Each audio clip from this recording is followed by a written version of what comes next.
नमस्कार, मैं Hari Kishan Meena, assistant professor physics, government girls college Kherwara, electricity and magnetism की ई लेक्चर में आपका स्वागत है। इस लेक्चर में हम लोग पढ़ेंगे बायो सावर्ट का नियम एंड अनंत लंबे धारावाहिक चालक द्वारा किसी बिंदु पर चुंबकीय प्रेरण का मान ज्ञात करना।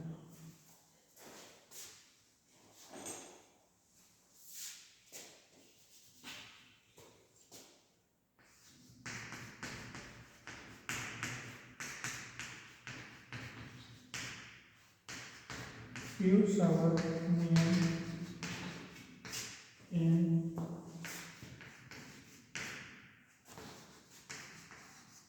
लंबे धारावाहिक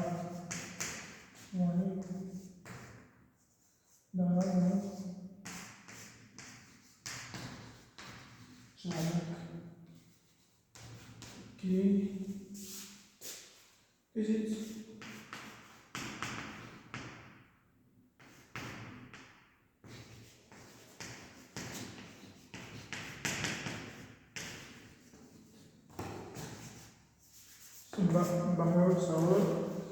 बायो सावर्ट नियम कारण चुंबकीय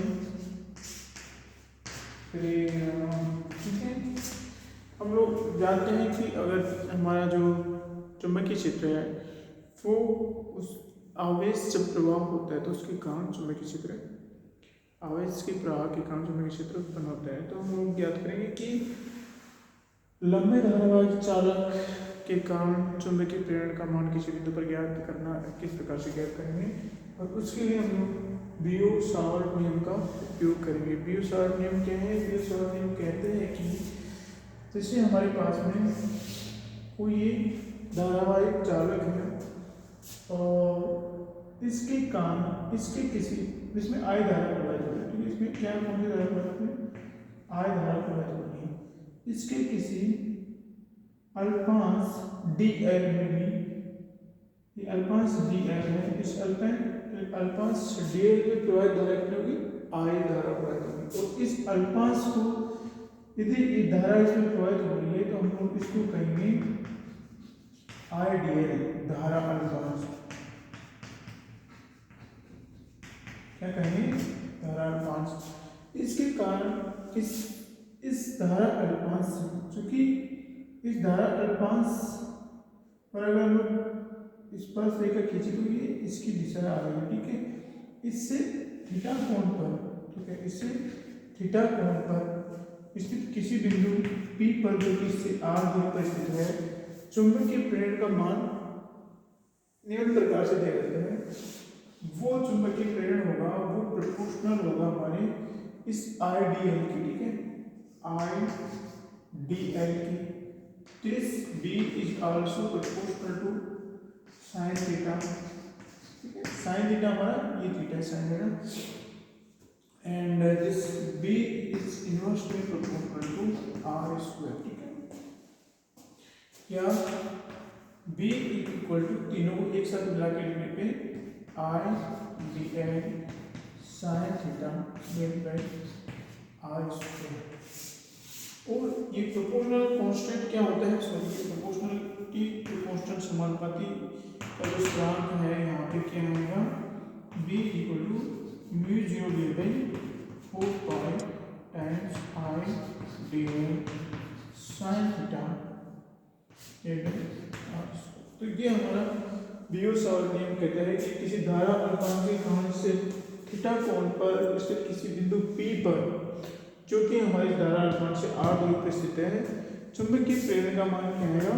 mu 0 divided by 4 pi IDL sin theta divided by R square. इसका उपयोग करके हम लोग क्या करेंगे? लंबे धारावाहिक चालक के कारण किसी बिंदु पर चुंबकीय प्रेरण का मान ज्ञात करेंगे। ठीक है, ओके। इसको हम लोग, सॉरी, ये dB आएगा। Okay, this is dB। अल्पांश के कारण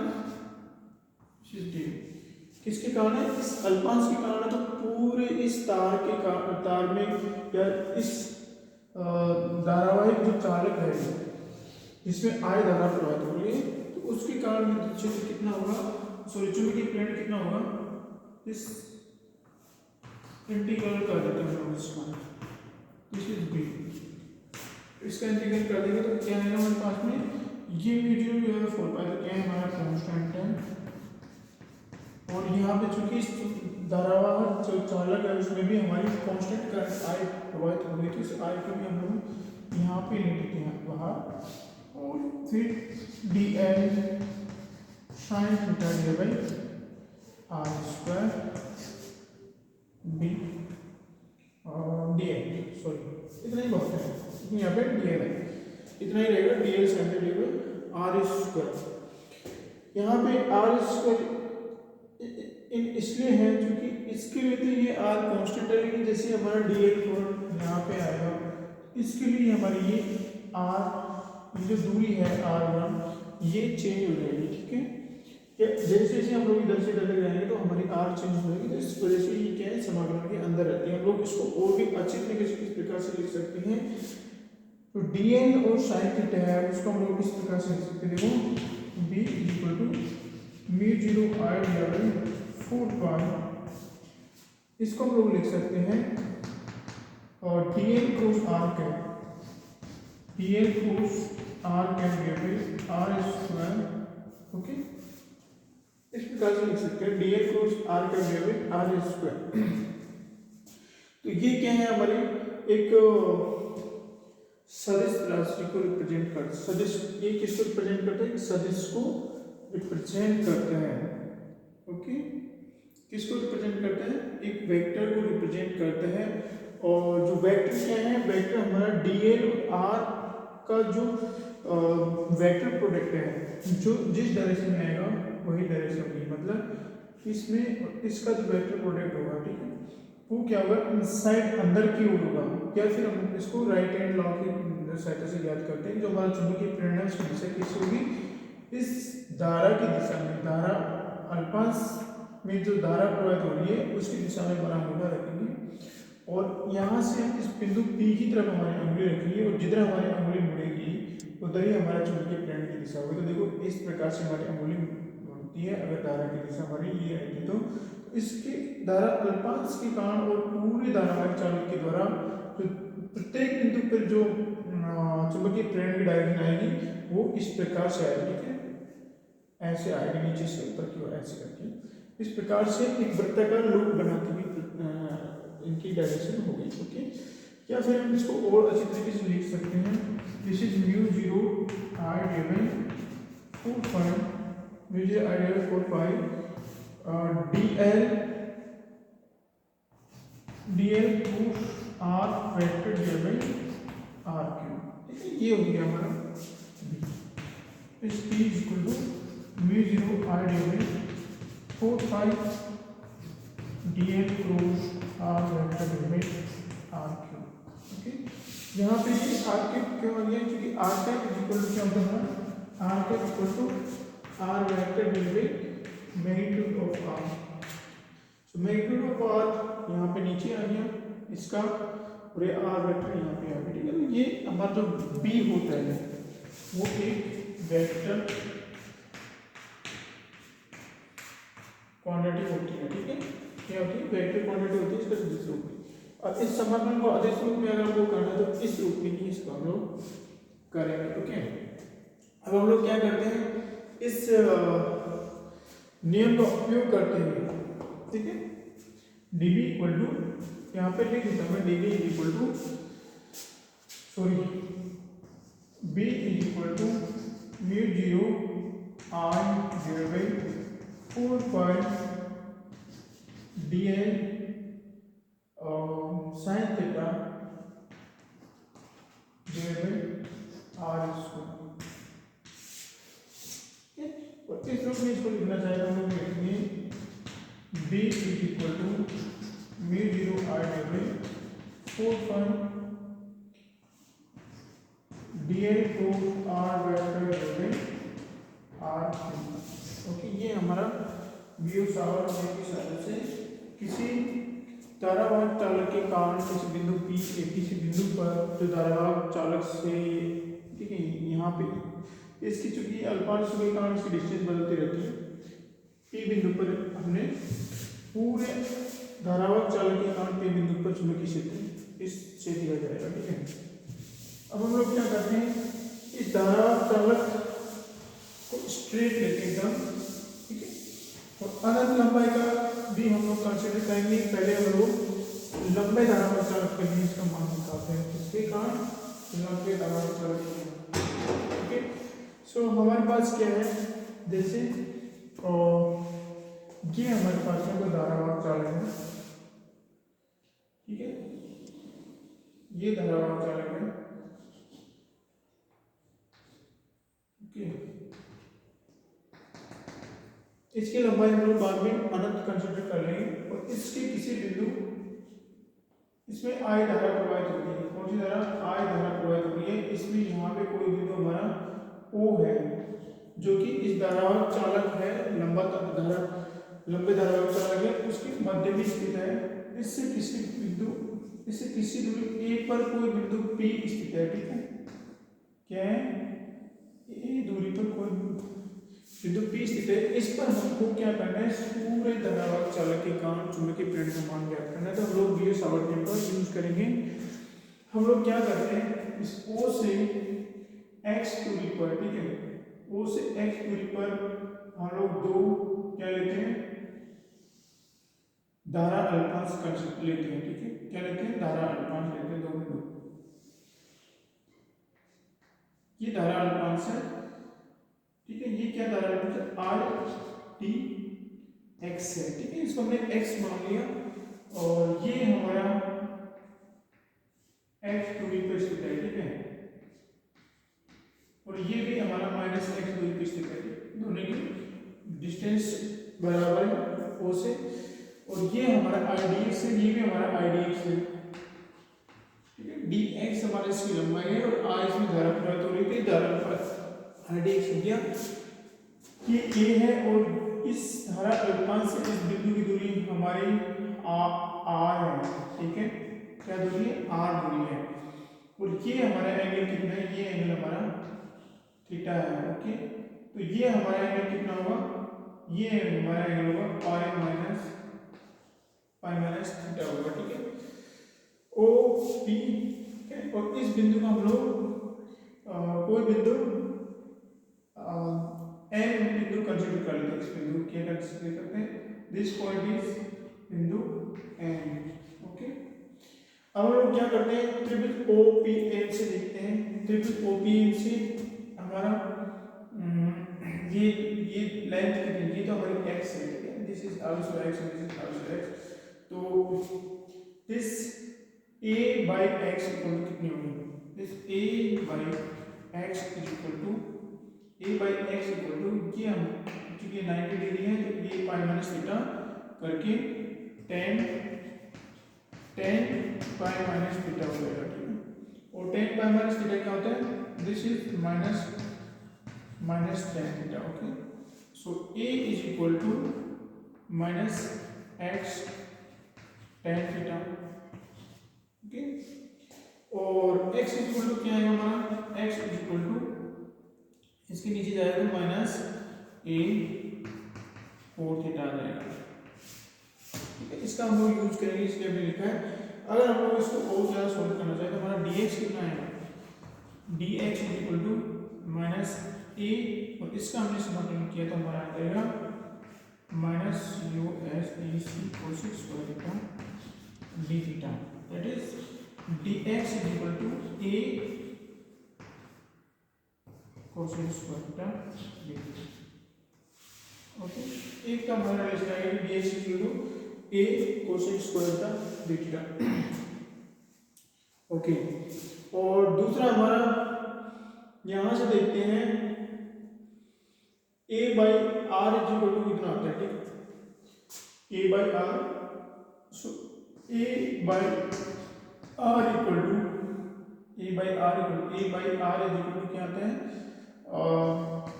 साइन पाई माइनस थीटा। ठीक है, इसके लिए इस कोण के लिए हमारा a by are equal to sine pi minus theta, और this a by are equal to sine theta. इसका मतलब साइन थीटा की वैल्यू आएगी वो a बाई आर आएगी। ओके, और दूसरा हमारा जो r है वो कितना आएगा, क्योंकि ये त्रिभुज है समकोण त्रिभुज में ये क्या है हमारा कर्ण है, ये आधार, ये लंब है इस कोण के लिए, तो हमारा r square equal to r square this is equal to x square plus a square. Okay, ठीक है। अब हमारी इससे संबंधित कोई भी कैलकुलेशन होगी हम आसानी से कर सकते हैं।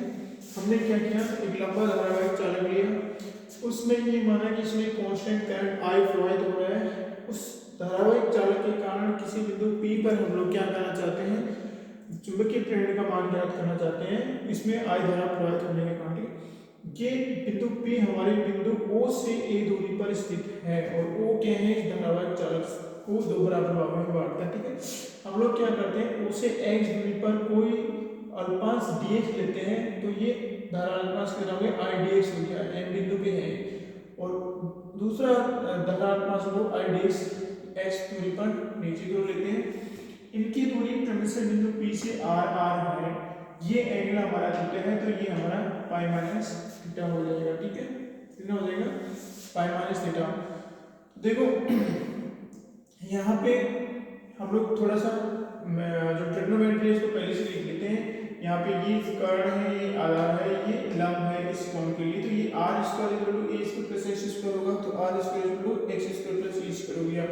दूसरा d square by this is equal to क्या होगा हमारा tan थीटा आएगा, तो a divide by x is equal to tan pi minus theta, this is pi minus theta, तो this is pi tan pi minus theta equal to minus tan theta आता है।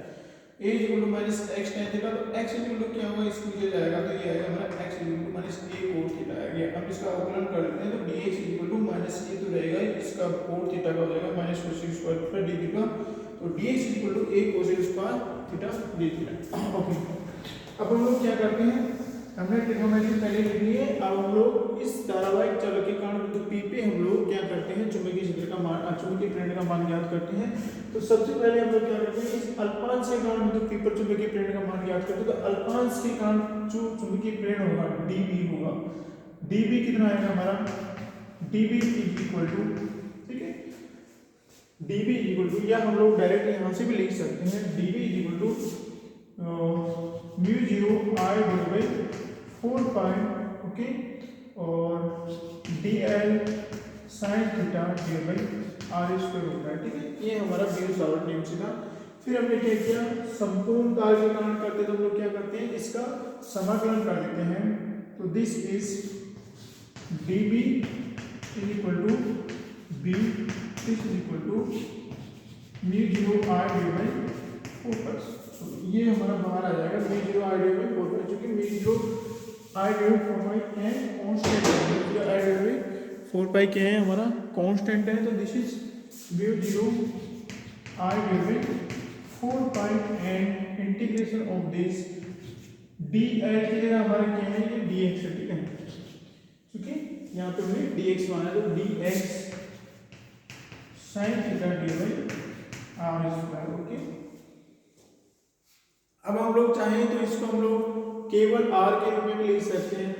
Okay, तो r के रूप में लिखने के लिए हम लोग क्या करेंगे, इसको हम लोग लिखेंगे, जो हमारा जो इस sin थीटा और dx है, इसको हम लोग इस प्रकार से लिख सकते हैं, mu 0 divide 4 pi, okay, and integration of dx multiply by r divide by r cube. ठीक है, इसको पे भी लिख सकते हैं, लेकिन हम लोग को क्या करना है, हमको इस समाकलन को अधिक रूप में करके इसको सोल्व करना होगा। ठीक है, तो ये आएगा, हम क्या करते हैं, हमारा b is equal to mu 0 I divide 4 pi, और ये हमारा dx sin theta divide r square है। यहाँ पे हम लोग क्या करते हैं, dx की वैल्यू यहाँ से रखते हैं, a cos square theta d theta, और r स्क्वायर की वैल्यू यहाँ से रखते हैं x square plus a square, और हमारा sin थीटा की वैल्यू यहाँ से रखते हैं हम लोग। तो सबसे पहले हम लोग क्या करते हैं, सबसे पहले हम लोग sin थीटा की वैल्यू रख देते हैं इसके अंदर। ठीक है, या हम लोग अलग से वहाँ पे इसको सोल्व करते हैं कि dx sin theta divide r square का मान कितना आएगा। देखो sin थीटा का मान कितना है, a बाई r है, तो देखो यहाँ पे हम लोग dx sin theta divide r square. Okay, क्योंकि हमको हमारे ये r भी चेंज हो रहा है, तो मात्र जो जो वेरिएबल हमको लेना है सिर्फ एक्स के रूप में लेना है, ठीक है, क्योंकि हम लोग जो हमारा धारांश आएगा वो यहाँ से इधर और यहाँ से इधर उसका डिस्टेंस चेंज होता रहेगा, ठीक है, उसके हिसाब से हमारा आर भी चेंज होता है। तो हम लोग आर और एक्स में से कोई एक ही वेरिएबल लेंगे, उसके लिए हम लोग क्या करेंगे, इस फॉर्मूले का यूज करेंगे। आर को हम लोग X square plus A square से रिप्लेस कर देंगे, ठीक है। तो सबसे पहले हमने sine theta equal to a by R है, तो हमने साइन थीटा की वैल्यू लिखी, इस equal to dx a by are square multiply by a by R, ठीक है। तो ये हो गया हमारा a dx a by R के हो गया। हम लोग आर स्क्वायर की वैल्यू यहाँ से, ये हमारा आर इक्वल टू कितना है, यहाँ से हमारा आर इक्वल टू कितना आएगा हमारा, यहाँ से आर इक्वल टू आएगा हमारा R equal to A square plus x square raise 1/2, ठीक है। इसका स्क्वायर रूट आएगा, आर इक्वल टू आ गया, तो आर क्यूब कितना आएगा हमारा, आर क्यूब करेंगे तो इसकी पावर 3/2 आ जाएगी, ठीक है। तो ये होगा हमारा, देखो this is equal to A D X cube by A square plus x square की power 3/2, A square plus x square की पावर 3/2 आ गया, ओके। यहाँ पे हम लोग क्या करते हैं, ए स्क्वायर और एक्स स्क्वायर का स्क्वायर करके देखते हैं यहाँ पे इसमें क्या आता है, देखो ए स्क्वायर प्लस सॉरी ये क्या है हमारा, ए बाई एक्स क्या है, देखो ये रहा a by x equal to minus tan theta है, okay. So a is equal to minus x tan theta है, तो यहाँ पे देखो a is equal to minus x tan theta है, तो हमारा a square is equal to कितना होगा, a square is equal to x square tan square, कितना होगा, एक्स स्क्वायर टेन स्क्वायर क्या होगा, ओके। यहाँ पे हमारा देखो x is equal to minus A cot theta है, x इज इक्वल टू, हाँ इसको छोड़ते हैं हम लोग क्योंकि हमने पहले निकाल रखा है, x is equal to minus कितना है, ए कोट थीटा, तो इस x की वैल्यू हम लोग यहाँ पे रख देते हैं, इसमें ए स्क्वायर प्लस एक्स स्क्वायर इसके अंदर रख देते हैं, ठीक है। तो रख के देखते हैं हम लोग, और हमारा dx की वैल्यू कितनी है, dx is equal to minus a cosec square theta d theta है, तो हम लोग लिख देते हैं a c cosec square theta d theta divided by, ठीक है। ये तो हमारा इस a की वैल्यू है, a पहले से ही हमारे पास a मल्टीप्लाई बाय, ठीक है, a multiply by a cosec square theta d theta, और a स्क्वायर प्लस x की वैल्यू कितनी है, x is equal to minus a cot theta है, तो हो गया हमारा a square theta a square cot square theta, इसकी पावर कितनी है, इसकी पावर हमारे पास 3/2, ठीक है। हमने कुछ नहीं किया, साइन थीटा की जगह क्या लिखा, a बाई आर लिखा, तो ये आ गया हमारा a dx आ गया, और ये r क्यूब आ गया, a dx डिवाइड बाई, और r की वैल्यू कौन सी रखी, r की वैल्यू वहां से रखी, r is equal to a square plus x square raised half, तो हाफ के बाद में ये 3 और पावर तो 3/2 हो गया, ठीक है, इसकी पावर 3/2 हो गई।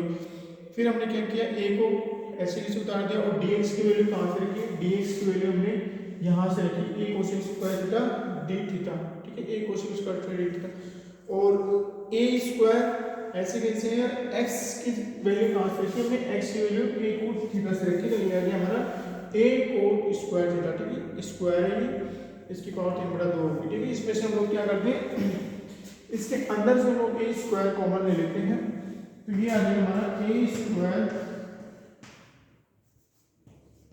कोसेक स्क्वायर का थीटा डिवाइडेड बाय, ठीक है,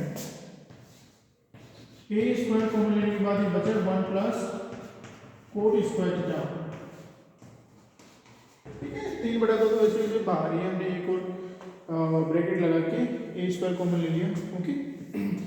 जैसे ही 1 प्लस कोट स्क्वायर थीटा का मतलब क्या होता है, 1 प्लस कोट स्क्वायर थीटा वो होता है हमारा कोसेक स्क्वायर थीटा होता है, तो this is equal to a square cosec square theta d theta divided by a square cosec square theta, okay. इसकी पावर 3/2, इसकी पावर कितनी है, 3/2। इस पावर चूंकि यहाँ पे स्क्वायर है, तो ये पावर दो दो से दो कैंसिल हो जाएगा, तो हमारे पास क्या बचेगा, a square cosec square theta d theta divide by a cube cosec cube theta.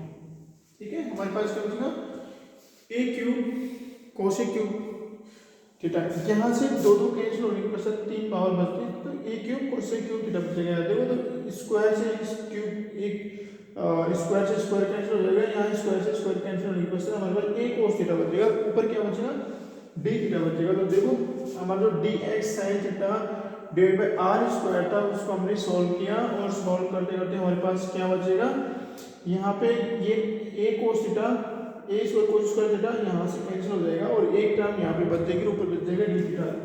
ठीक है, तो हमारे पास b इज इक्वल टू कितना बचेगा, b equal to mu zero r divide by 4 pi. Okay, और चूंकि ये x हमारे कहाँ से कहाँ जा रहा है, x हमारा माइनस इनफाइनाइट से प्लस इनफाइनाइट तक जा रहा है। ठीक है, माइनस इनफाइनाइट से प्लस इनफाइनाइट तक जा रहा है, तो ये minus infinite two plus infinite रहेगा। ओके, यह हमारा जो पर्टिकुलर एंगल है, जैसे सपोज करिए ये थीटा है। ओके, अभी हम लोग कंसीडर करते हैं म्यू जीरो आई 4 पाई, और इसकी जगह हम लोग क्या लिखेंगे, और यहाँ पे तो हमारा बचेगा डी थीटा, और नीचे क्या बचेगा हमारा ए कोसेक थीटा बचेगा। ए कोसेक थीटा बचेगा नीचे, क्योंकि ए स्क्वायर कोस स्क्वायर से यहाँ पे एक टर्म कैंसिल हो जाएगी, तो एक टर्म बचेगा। ओके, फर्दर हम इसको लिख सकते हैं कि b is equal to mu zero r divide 4 pi a, क्योंकि a कांस्टेंट है, हम इसको बाहर ले सकते हैं, ये o से बिंदु p की दूरी फिक्स है। ओके, इसको हम लोग बाहर ले सकते हैं, और ये हमारे पास बच जाएगा साइन थीटा डी थीटा, और ये माइनस इनफाइनाइट टू इनफाइनाइट इसकी रेंज है। ठीक है, minus infinite two plus infinite range है, तो ये हमारे पास फॉर्मूला आ गया ट्रांसफॉर्मर। अब हम लोग इसको आसानी से सॉल्व कर सकते हैं, अभी सॉल्व करके हम लोग इसको देखते हैं। यहाँ पे सॉल्व करते हैं, इधर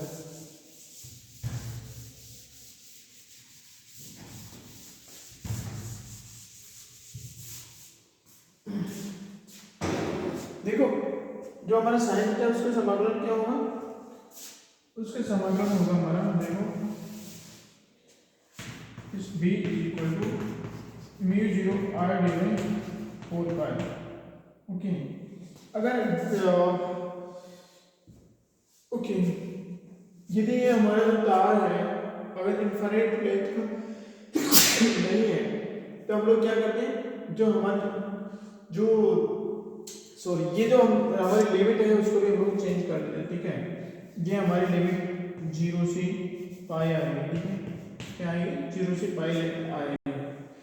देखो ये हमारा minus infinite two plus infinite था, उस केस में जब हमारे यहाँ पे dx था। ठीक है, इससे dx हमारा माइनस इनफाइनाइट भी जाएगा और प्लस इनफाइनाइट भी जाएगा। ओके, तो उसके बाद में हम लोग इसको थीटा के रूप में कन्वर्ट कर लिया। थीटा के रूप में कन्वर्ट करने के लिए हमने किसका यूज किया था, हमने थीटा के रूप में हमने कन्वर्ट करने के लिए यहाँ से x equal to minus A cot theta. ठीक है, तो जब ये x, या फिर हम लोग यहाँ पे भी देख सकते हैं, यहाँ से भी इसको ले सकते हैं।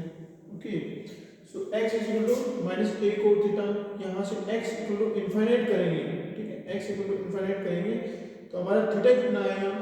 ओके, सो माइनस है तो माइनस इनफाइनाइट के लिए 0 आएगा, और अगर ये प्लस है तो प्लस इनफाइनाइट के लिए इसकी वैल्यू कितनी आएगी, थीटा की वैल्यू पाई आएगी। यहाँ से हम लोग देख सकते हैं, देखो जब ये इनफाइनाइट जाएगा तो जैसे जैसे ये ऊपर की ओर जाएगा, तो ये जो लाइन है ऐसे ऊपर की ओर जाती जाएगी, ये वाली लाइन, तो ये लाइन एक समय पश्चात इसकी पैरेलल हो जाएगी, ये एक नंबर कितना हो जाएगा, ये पाई हो जाएगा। ठीक है, तो ऊपर वाला एंगल की ना पाई, जब ये हमारा x कब हो, इन प्लस इनफाइनाइट की ओर जाएगा, माइनस इनफाइनाइट की ओर जाएगा, मतलब ये जो हमारा उदाहरण 5 से नीचे की ओर जैसे जैसे हम लोग कंसीडर करते जाएंगे, तो ये जो लाइन है वो ऐसे करके फिर कुछ समय पश्चात एकदम पैरेलल हो जाएगी। तो जो एंगल आएगा हमारा इस लाइन के और इस r के बीच में, x और r के बीच में, वो कैसे आएगा, वो लगभग 0 आएगा, मतलब ये एंगल हमारा 0 हो जाएगा। तो उस स्थिति में ये x equal to minus infinite की जगह होने पे थीटा इक्वल टू कितना हो जाएगा, 0 हो जाएगा। तो ये हमने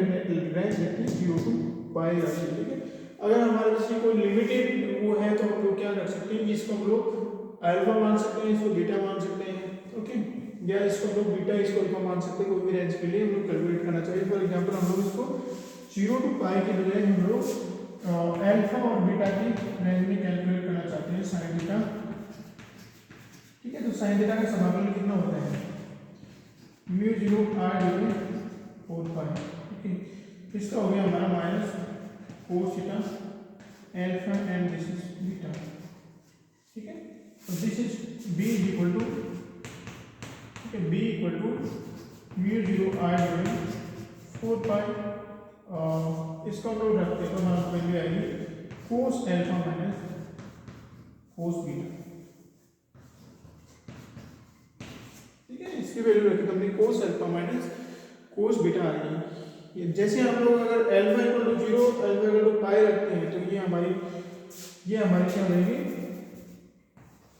इसको हमको 0 रखा और इसको हमने पाई रखा तो ये आ गया हमारा म्यू 0 r डिवाइड 4 पाई कोस 0 माइनस कोस पाई, ठीक है। क्या b इक्वल टू